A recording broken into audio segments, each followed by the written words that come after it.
A St. Louis teacher collapses in front of her class. Her organs are shutting down, and her students are panicked. Frantic doctors struggle to uncover the source of her mysterious condition. But science makes a shocking revelation.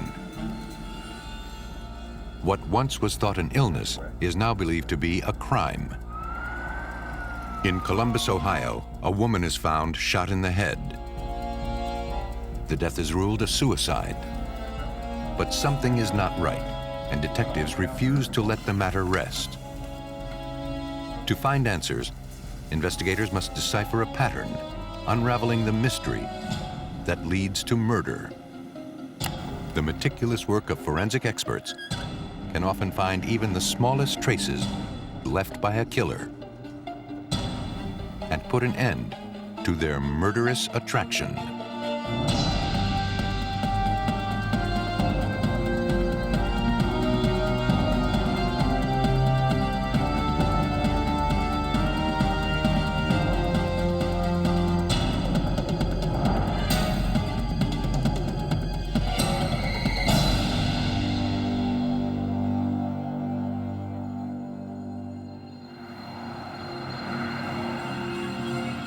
In this episode, some of the names have been changed.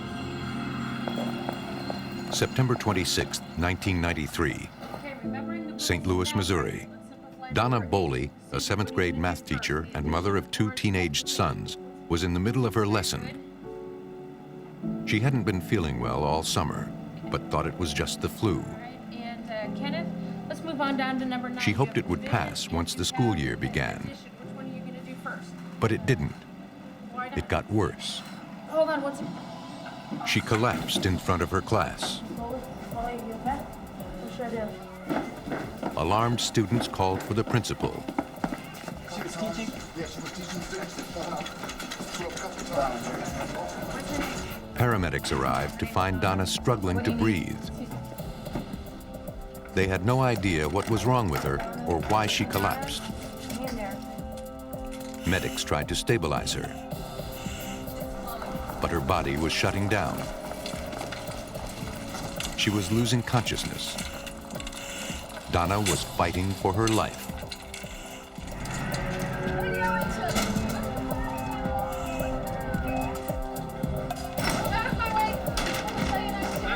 In the emergency room, doctors fought to save her. But it wasn't enough. Even with their best efforts, Donna was still struggling. She was now paralyzed, with no feeling in her arms and legs. She was immediately hooked up to a ventilator to help her breathe. Critical care specialist Dr. Gregory Becker. We had no idea what was wrong with her. She had nonspecific symptoms. She developed numbness of the lower extremities, confusion, had a seizure. Her oxygen levels were dropping, and she appeared to have respiratory difficulties. We were baffled, really, with what was going on. Jim Boley, Donna's husband, rushed to check on his wife. The attending doctors assured him they were doing everything possible, but the prognosis wasn't good. Donna was in critical condition. Jim told doctors Donna had been feeling ill, but it had never been this bad. Donna was in cardiac arrest. Doctors desperately tried to get her heart beating again. All right, let's do it again. Turn it up higher, nurse. All right, here we go, and clear. 1, 2, 3. She had a variety of symptoms that we couldn't pigeonhole in a single diagnosis. Doctors stabilized Donna and took her to the ICU. But they still had no idea what was causing Donna's symptoms. When we come to a situation like this where a patient is getting more and more ill, right in front of us is we'll shotgun a variety of tests. But the test results showed nothing. I'm gonna have to go to the center. Jim stayed by his wife's side. So you promise me you'll drink it all, okay? He brought her flowers, cards, and her favorite milkshakes. He did everything he could to care for her. As the mysterious disease ravaged Donna's body, the search for the diagnosis continued. One of the full battery of tests that we did was a urinary heavy metal screen. And when it came back, her urinary excretion of arsenic was sky high, astronomical. Donna's body was being poisoned. Mr. Bowley. The amount of arsenic in her system was 420 times the normal amount. Apparently, she has arsenic. Why were the levels so high, and how did it get into her system? Does she do any type of gardening? Concerned others were exposed to the arsenic, doctors immediately informed Donna's family and also called police. Jim Bowley told doctors he had no idea how this could have happened and wanted a full police investigation. She was poisoned by someone. Officers arrived at the hospital and interviewed doctors, nurses, and all those who cared for Donna. But no one had ever seen anything like this before.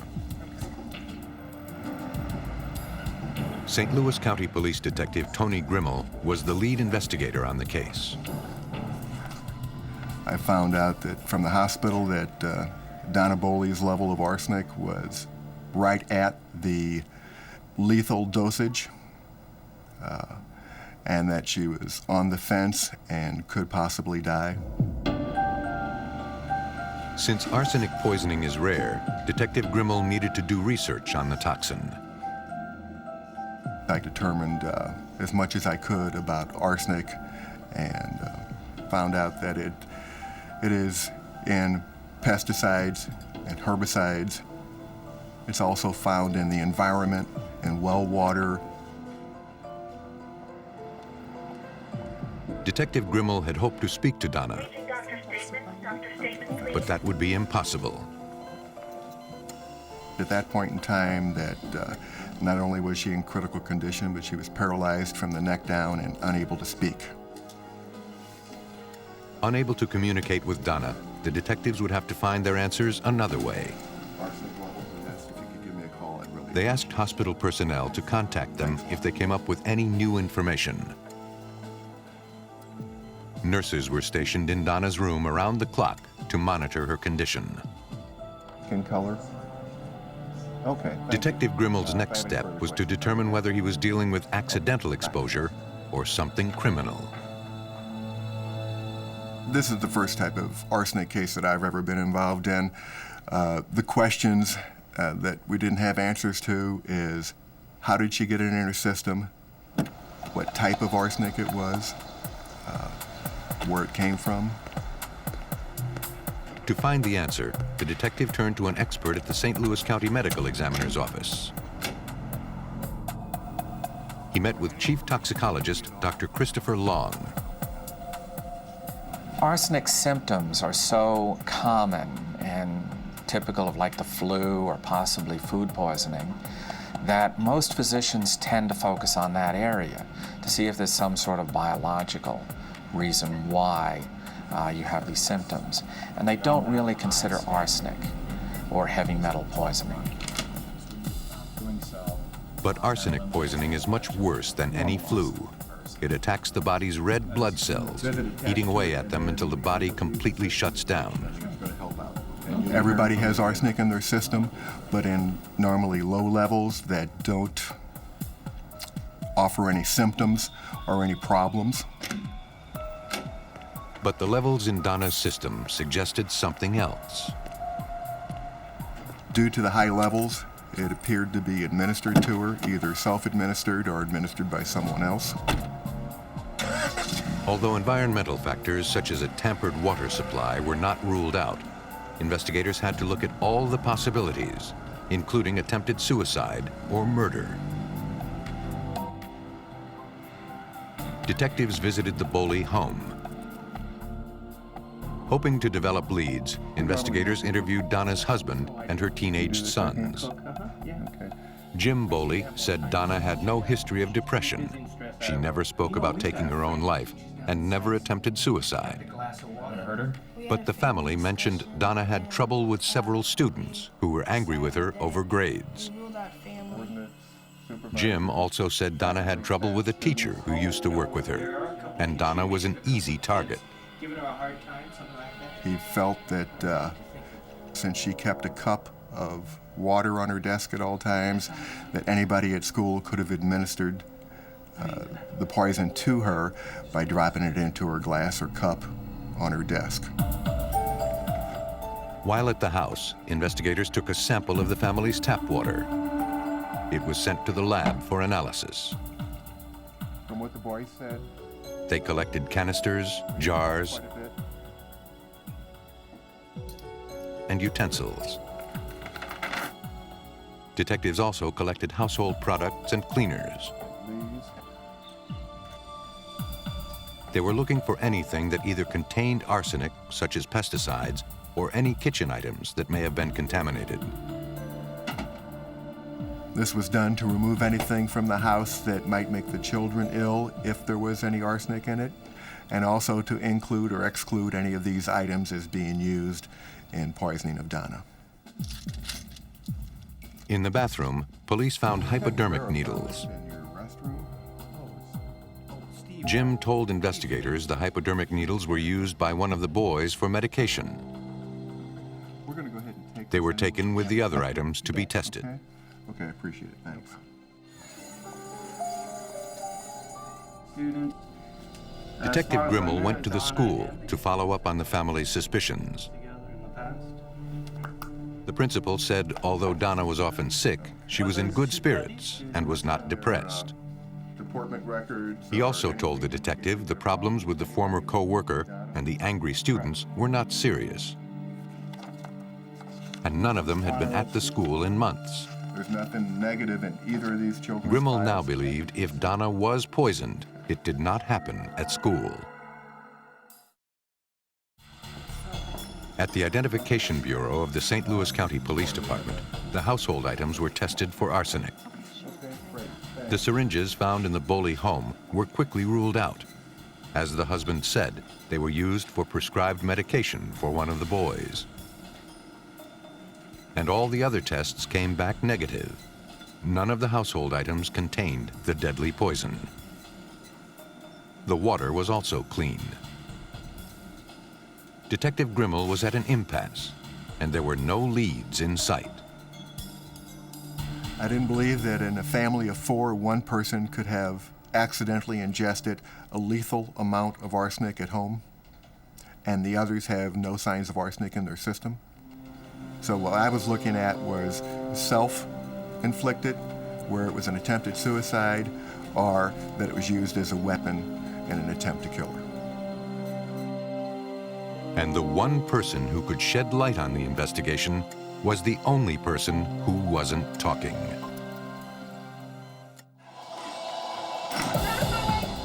St. Louis schoolteacher Donna Boley collapsed in her classroom and was now lying in intensive care. High levels of arsenic were found in her system. Detectives believe Donna was either trying to kill herself or someone else was trying to kill her. After following up leads at both her school and her home, they came up empty. Detectives began asking questions. If someone wanted her dead, who could it be, and what was their motive? She's pretty busy and stressed out at work. They decided to look into the Boley family's financial records. It didn't take long before Detective Tony Grimmel found a life insurance policy on Donna, and it was recently increased from $200,000 to $600,000. And there was something else.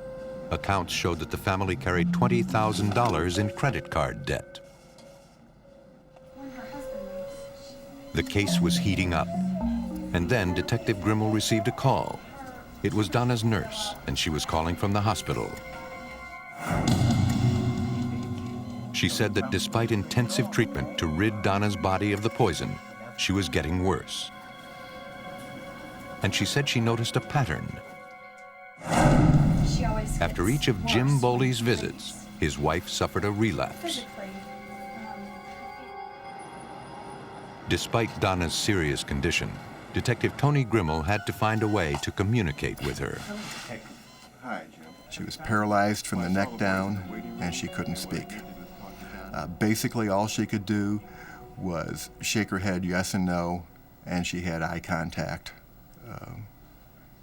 She couldn't write because of her paralyzation. She looked pretty bad. If you could wait out there with the boys in the waiting room. The detective needed to speak to Donna alone. Even though Donna couldn't talk, she could communicate, and made arrangements to communicate with her at the hospital. The hospital had been using a alphabet board in order to communicate with Donna. She could shake her head yes and no, so she could answer questions that required a yes and no answer, but if there was anything more specific, she had to spell it out using the alphabet board. The first thing I talked to Donna about was to see if she had administered this to herself, if she had attempted suicide, and she said she had not. I asked her a series of yes and no questions as much as I could. I asked her if she thought she got the poison at home. She indicated no. If she got it from friends, she indicated no. Detective Grimmel didn't want to tire Donna, even though he still didn't get the answers he needed. He would have to come back. As I started to leave, she started shaking her head no, started crying. I was concerned she was, I don't want to say frantic, but she was upset, clearly upset. I was afraid maybe she was in pain, having some problems. I called a nurse in to check with her. She said she didn't want me to leave, that she wasn't in pain, that there was something else I needed to know. And the first thing she spelled out for me was that she was afraid Jim, her husband, was involved. M? Jim? Is that your husband, Jim? Okay. Do you feel he's involved in this? Slowly and painfully, nodding at each question and letter of the alphabet, Donna recalled a curious incident 2 months before. M-I-L. Alright, have a good day. It happened on a busy morning as the family was rushing through breakfast and Donna was preparing for her class. Jim Boley always did the cooking. It was his idea to take some of the burden off of his wife.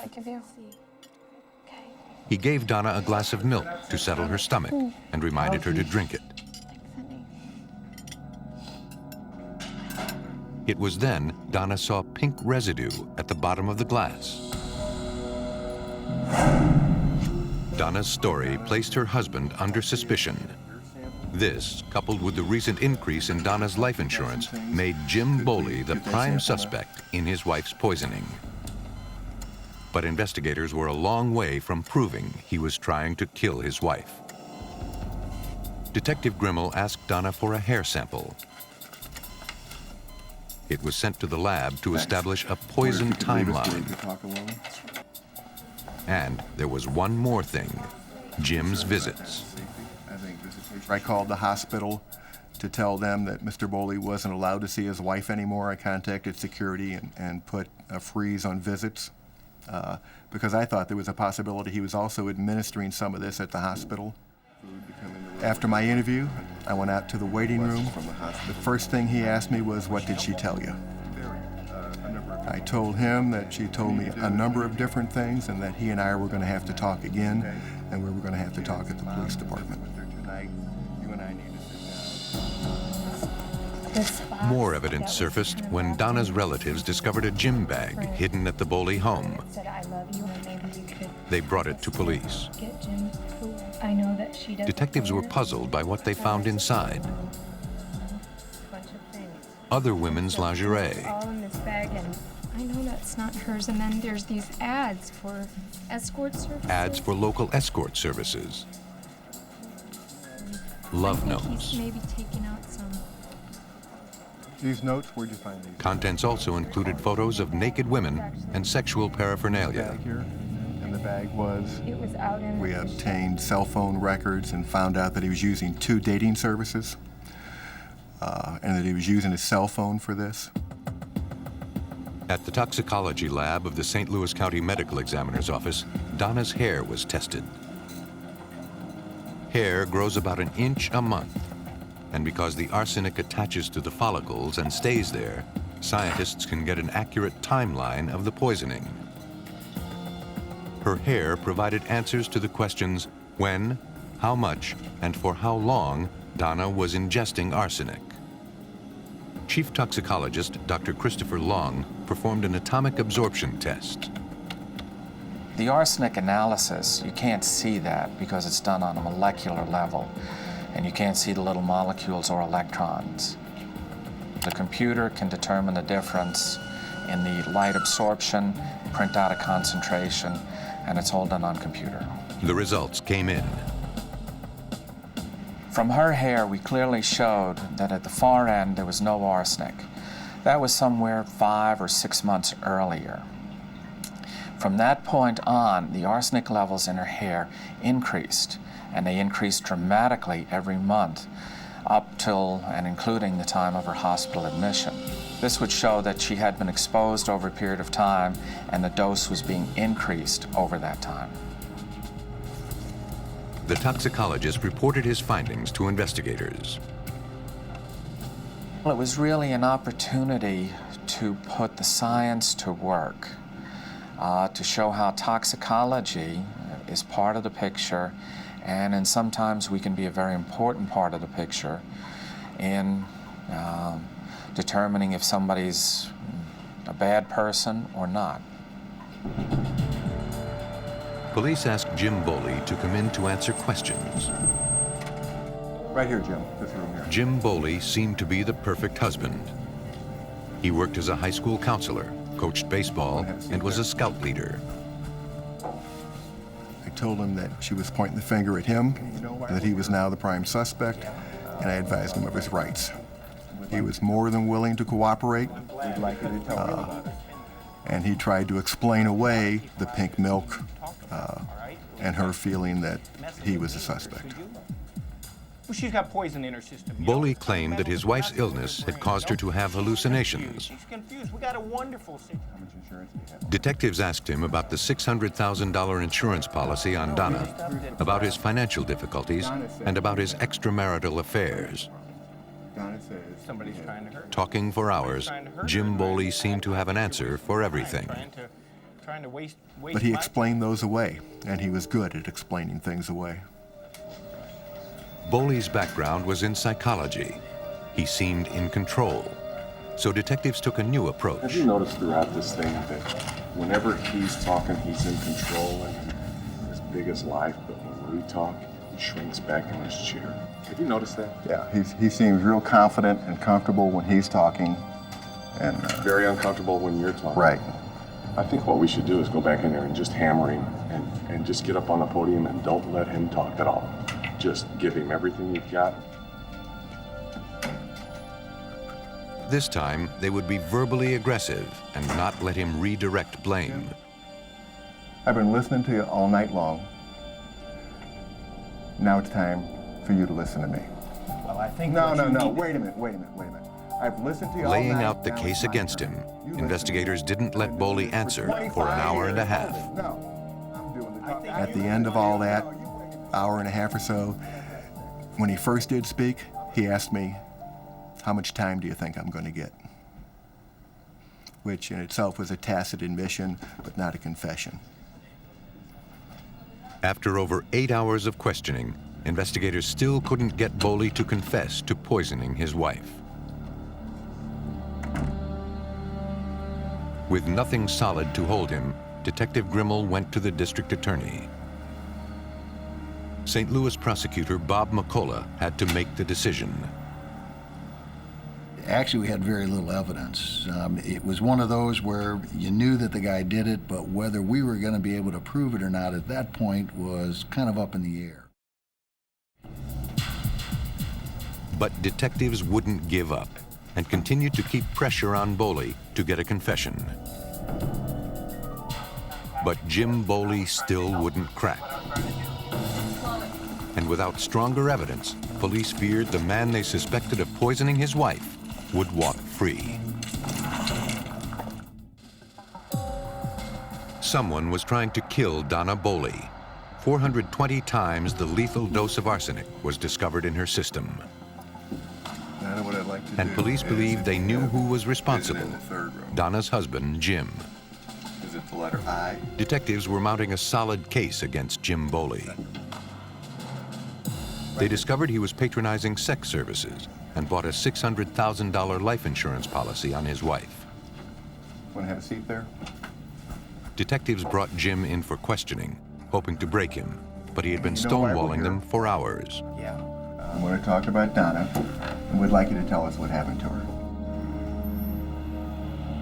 Detective Tony Grimmel went to the prosecutor's office to try to get an arrest warrant. You need to do the right thing, and you and I both know what that is. Now, look at yourself.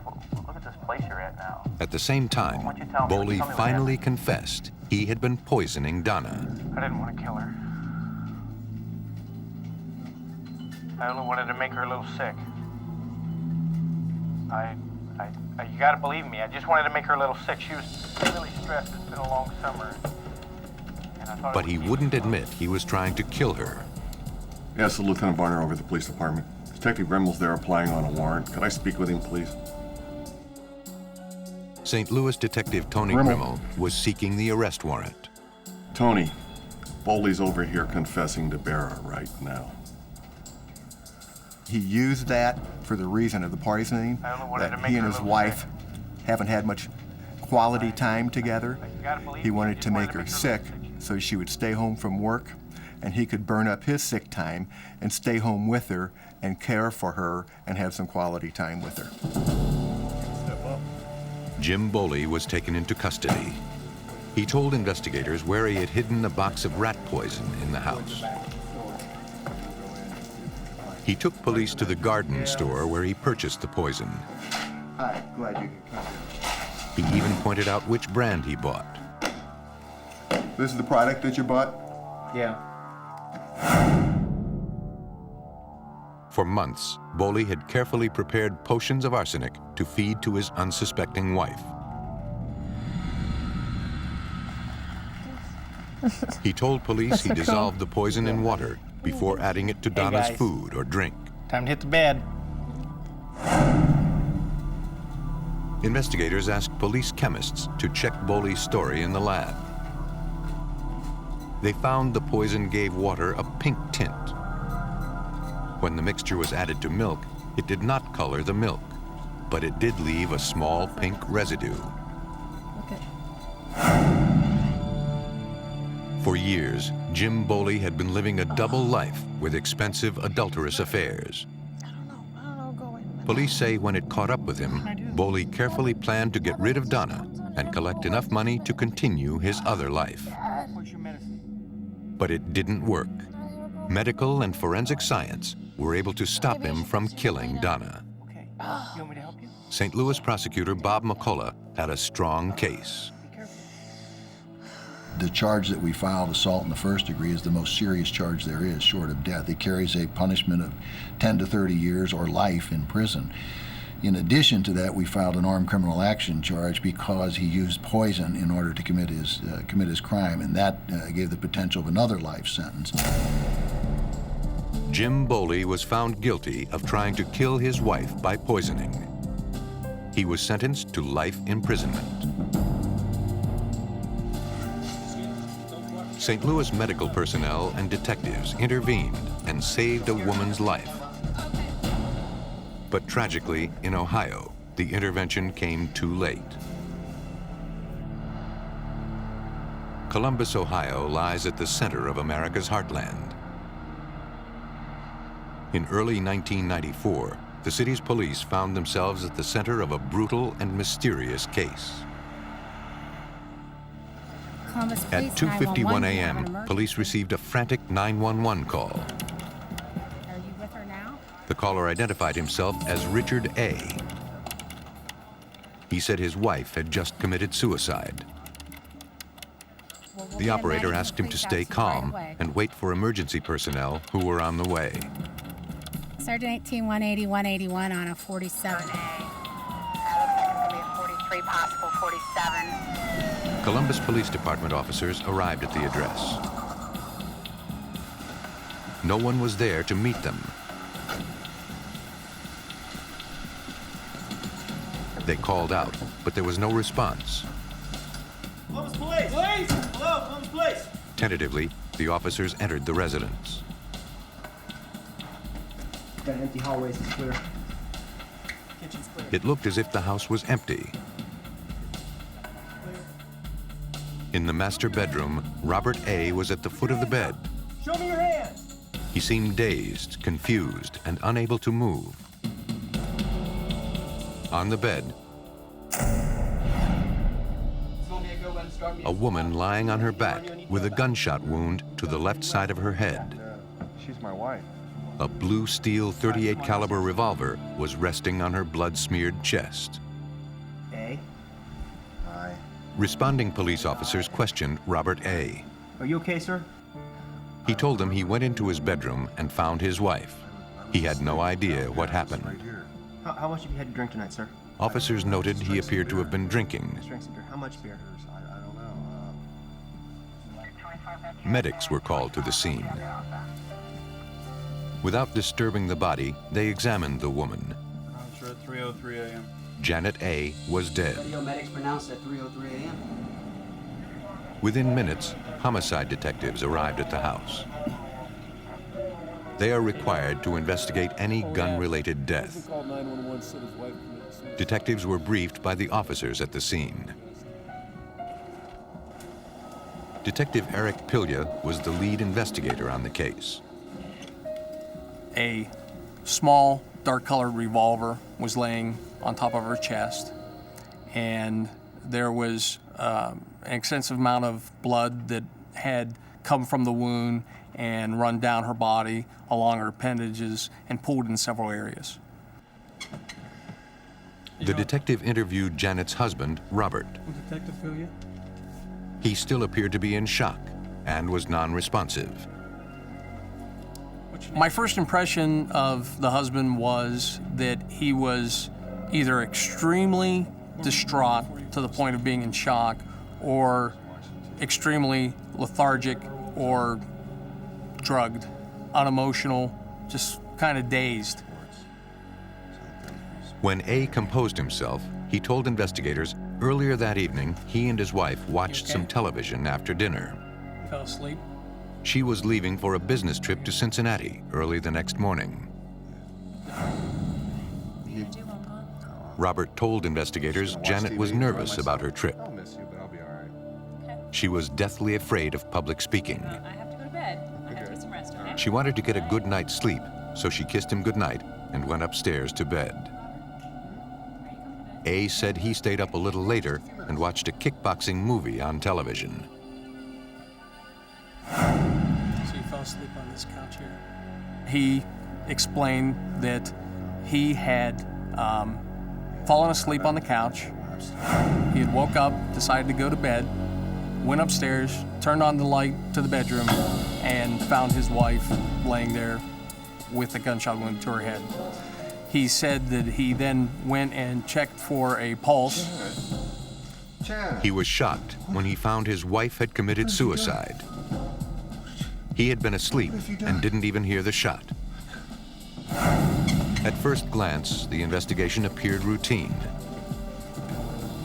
A tragic suicide, a distraught husband left to pick up the pieces of his life.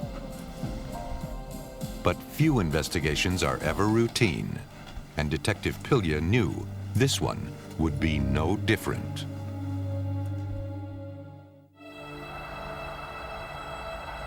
In Columbus, Ohio, Robert A. woke up to a nightmare. After falling asleep on a couch while watching television, he got up and went upstairs. There, he found his wife, Janet, shot in the head at point-blank range. There was a smear of blood across her chest, and a revolver was next to her hand. What have you done? A told detectives Janet was nervous about a business trip she was to take the next day. He feared that might have caused her to take her life. Then what happened? A said he kept a gun in the house for self-protection. I woke up. He normally And kept I it under got the up sofa and I went where he had upstairs. been sleeping. But it wasn't there. Do you remember what was He on? said Janet must have taken it earlier or while he was asleep. watching a game. Detective Eric Pilya asked Robert A. what he remembered. Right here. I asked him, did you touch the body? At first he said no. Then he said, well, I checked for a pulse, and explained that he had been a medic in Vietnam. I asked him specifically how he did that, and he said that he had touched her neck to check for a pulse. Crime scene investigators photographed the scene, documenting the position of Janet's body, her arms, and the blood swipe across her upper chest. They rearranged her hair to get a better look at the blood pattern. The gun was collected along with other evidence. In searching the room, detectives also noted a flashlight on the dresser. Janet's body was taken to the coroner's office for examination. Officers checked for any signs of forced entry. They found none. At the Franklin County Coroner's Office, the medical examiner swabbed the victim's hands and examined the rest of her body. He took blood samples for a toxicology screening. Janet's head was x-rayed to determine the angle in which she was shot and the path of the bullet. All the physical evidence supported a self-inflicted injury, and the autopsy report classified Janet A.'s death as a suicide. But to the seasoned homicide investigators, something still didn't seem right. Robert A.'s story wasn't adding up. I made a mental note when he told me that he had turned the light on, that that's not something normal. That seemed abnormal to me, that someone would turn their wife sleeping in bed and they're going to go and turn the light on and wake them up as they're going to bed. That just kind of seemed funny to me at that time. Investigators decided they needed to find out more about Janet's state of mind. Okay, that'd be fine. I mean, that's understandable. They spoke to her parents to see if Janet suffered from depression or was upset about anything. Janet's parents said she was fine. In fact, she had been looking forward to her business trip. The parents' comments didn't seem to support the coroner's findings, according to homicide detective Carl Rankin. It seemed that Janet A. wasn't a very good candidate for suicide, and that she did, in fact, have things to look forward to, even as soon as the next day. The detective asked about Janet's relationship with her husband. Robert A. was insisting to go to Cincinnati also, and the fact that Janet didn't want him to go. They spoke about taking care of the dog, and that Janet A. didn't really feel comfortable even leaving the dog with Robert A. Janet told her parents Robert had been seeing another woman for several months. Just 3 weeks before her death, Janet said she was planning to divorce him. She had a dog she loved. She had... This strengthened investigators' suspicions that Janet A. may not have taken her own life. But they needed proof, so they went back to the crime scene and started from scratch. They re-examined photographs and noted Janet's head wound was on the left side.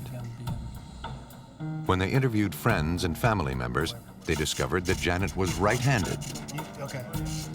The gun was also positioned very awkwardly in her hand, according to Detective Rankin. The butt of the gun was facing the opposite way of the hand. The barrel was, in fact, pointing upward. This would be a difficult shot for a right-handed person. At the crime lab, toxicology results on Janet's blood came back. It appeared she had taken a massive dose of sleeping pills.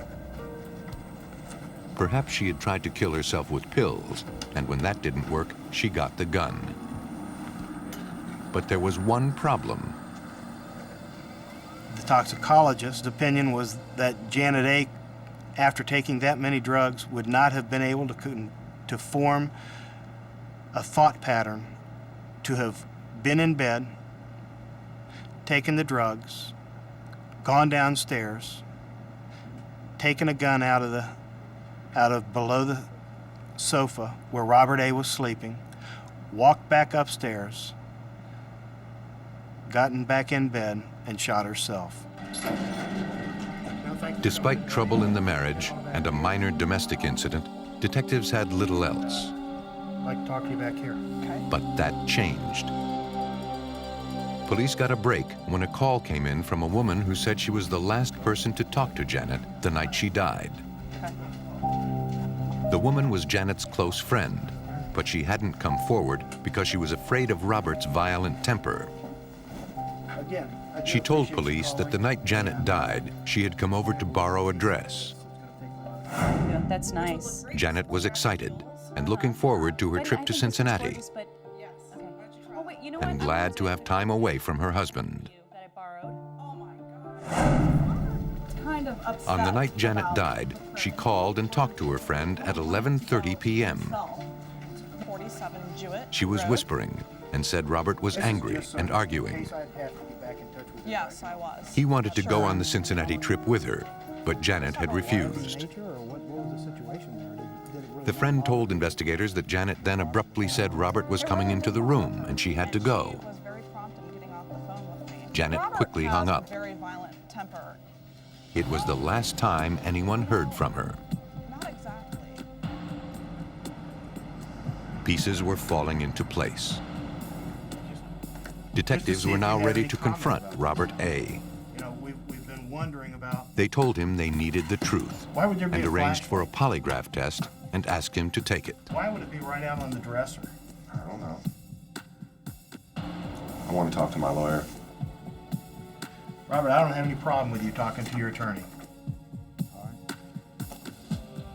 To prove that Janet's death was not a suicide, but cold-blooded murder, detectives needed hard evidence, and that evidence was right in front of them in the crime scene photos. At that time, it was determined that if we were going to have any substantial evidence out of the blood spatter evidence contained within the photographs, that we were going to have to consider going outside of the department and hiring an individual to take a look at these photographs. Story of, I don't remember. Up to this point, detectives' beliefs were just another theory, but the coroner's report was conclusive. If they hoped to reopen this case, they needed a lot more than theory. They needed science to back up their suspicions.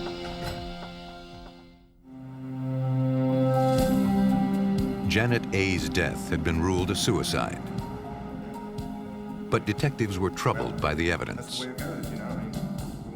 She was right-handed, but the gun was found near her left hand. Yeah, I made the call, but you know how it is. Her husband, Robert A., was the only other person in the house. They're not there. Yeah. You know, she Friends and family said the couple's marriage was rocky. Weeks before her death, she said she intended to divorce him. Detectives were certain it was murder, and Robert A. was the prime suspect. But to prove their case, they had to turn to a forensic specialist. Columbus police contacted a renowned blood spatter expert. They took the crime scene photographs to Corning, New York, where Professor Herbert McDonnell is director of the Laboratory of Forensic Science. They just objectively wanted me to look at the pictures and see if I could form an opinion based principally on the bloodstain patterns that were present in the pictures. To Dr. McDonnell, something in the pictures didn't make sense. You can't have a gun after you've shot yourself in the head, fall down on your chest, and then somehow reach up underneath it and smear blood across. The sequence is wrong. The obvious thing is it was a homicide and not a suicide. Lying in this position. It was the information the detectives had been waiting for and the proof they needed. Detectives presented their new findings to the medical examiner. The cause of Janet A.'s death was changed from suicide to undetermined. Detective Carl Rankin presented the evidence. This is very unusual for a detective to come back in and ask to have something changed on the death certificate, especially something as important as from a suicide to at least undetermined. The way was cleared to charge Robert A. for Janet's murder. Robert A. Detectives discussed their evidence with Franklin County Prosecuting Attorney Jeff Allen. Once we had Professor McDonald's report, I was convinced that we had a case that we could take to a jury. So that was probably the main factor in my determination that we had a case that we could prosecute. We could, I think, clearly show, based upon Herb McDonald, the toxicologist, the friends and family members who had had recent contact with Janet A., that the defendant, the only other person in the house, was the person who had shot Janet A. She did not do it herself. A warrant was issued for Robert A.'s arrest for the murder of his wife. He was taken into custody without incident. I believe that they'd been arguing. I believe that Robert A. wanted 100% to go to Cincinnati, and he was demanding it. The couple argued. Janet went up to bed. Yeah. She took sleeping pills to get a good night's sleep. I think Robert A. laid on the couch, drunk, getting in more of a stupor and getting more mad as time went by. And I think Robert A. reached under the couch and he got the gun that he knew was there. The very first interview, he says, "I turned the light on." Well, I don't know about that. I think that he may have even had a flashlight with him to make sure that he didn't make a mistake in what he was about to do. And I think he took that gun, and I believe he walked up the stairs.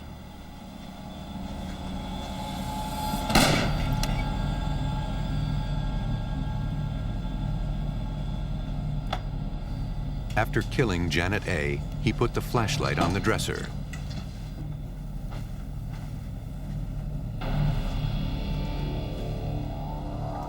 Robert repositioned Janet's body. He got blood on his hand, so he wiped it across her upper chest.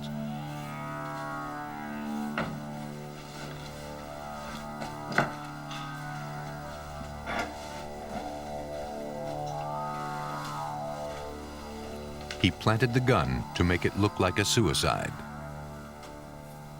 But underneath the gun, her blood had already dried.